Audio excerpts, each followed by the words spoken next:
What's going on, guys? Michael here and welcome to Solving Reddit Dating.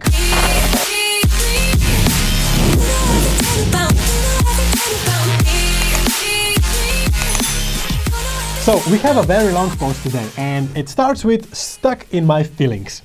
So I got out of a relationship with a guy I met on Tinder a month ago. We hit it off super well and met up the next day after matching with each other. Just a casual hangout. Yeah.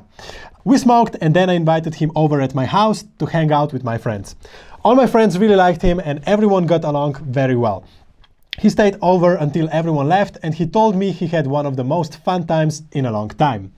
Okay, so far so good. We continue to text constantly and I'm seeing him basically every day at this point.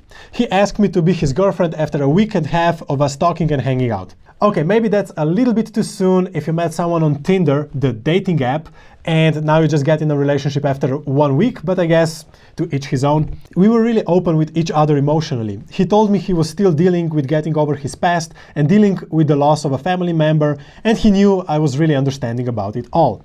All throughout this time, I'm being love-bombed by him in a sense where he's telling me that he's thinking of me constantly and wants to be with me constantly.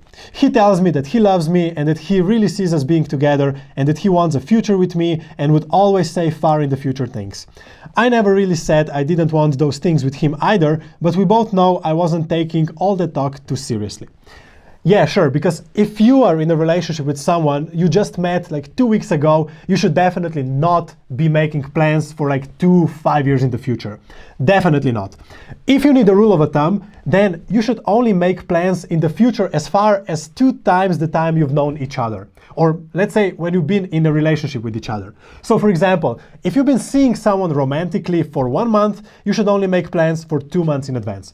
That's maximum. If you're seeing someone for 1 week, you should definitely not plan vacation 1 year in advance.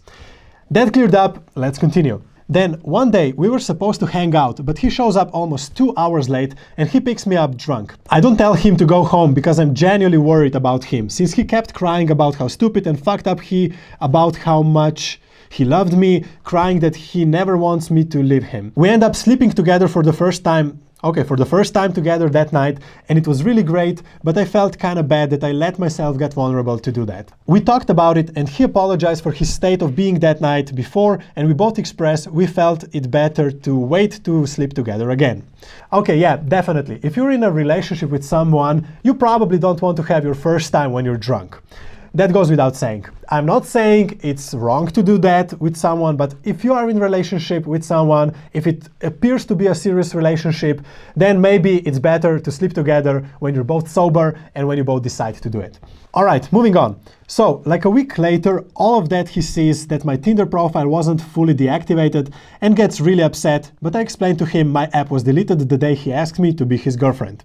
He doesn't talk to me until the day after, and he basically tells me he's just thinking about his ex a lot and the things she used to do, and I reassure him that I'm patient and I'm not trying to rush him to feel or do anything. The next day he tells me that he can't be with me anymore because he's expecting me to be like his girlfriend and that he wants all the things he used to have with her, being engaged, living together, etc. I mean, it's still time to do that, right?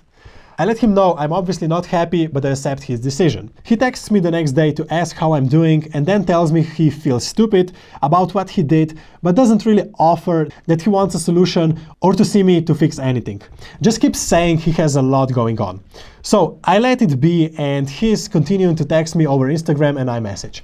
Later he blocks me but still sends me a DM. So I text him and tell him I don't want to talk to him unless he's willing to see me and discuss what's happened. That's definitely the right move.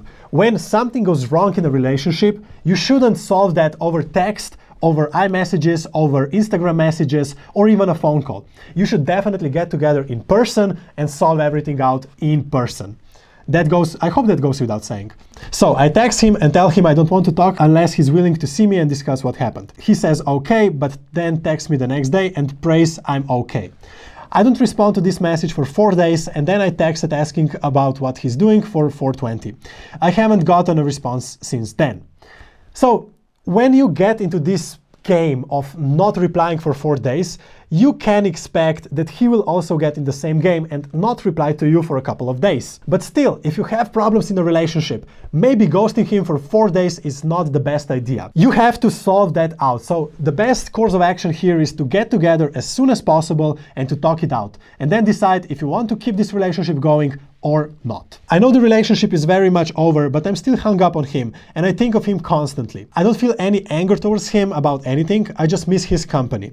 I know he probably really dislikes me right now, but I guess I just care a lot about making things right.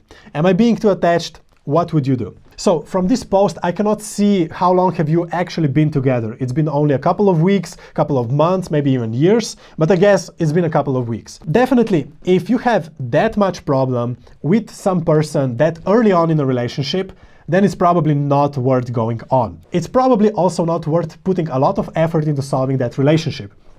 And from what I can see from this message is also that this guy has a lot of problems, a lot of unresolved issues with his ex, and he will have to work on that by himself.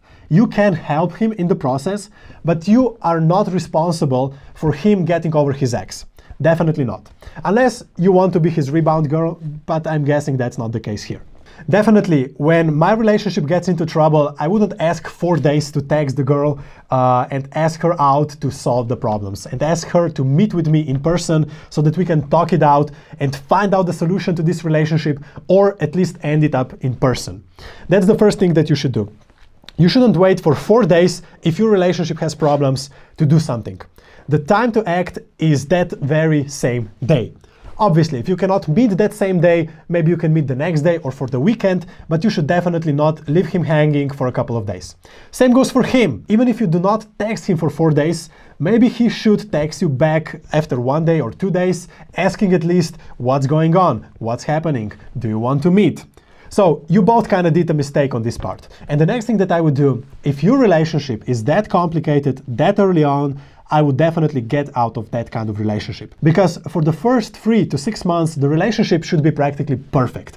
I know we as people are not perfect and we will get into trouble. We will have all sorts of relationship problems, but during the first 3 to 6 months of our relationship, our emotions are flowing. We feel happy that we're with that person. And even if that other person has mistakes and has problems, they should not influence the relationship that much. And that's only based on the emotions that we should feel when we are newly in love, when we're with someone for the first time, when we are experiencing all the new things with some new person in our life. And if you have that many problems that early on, you can only expect that to amplify later on. Hope this was helpful, and I will see you in the next episode. Bye.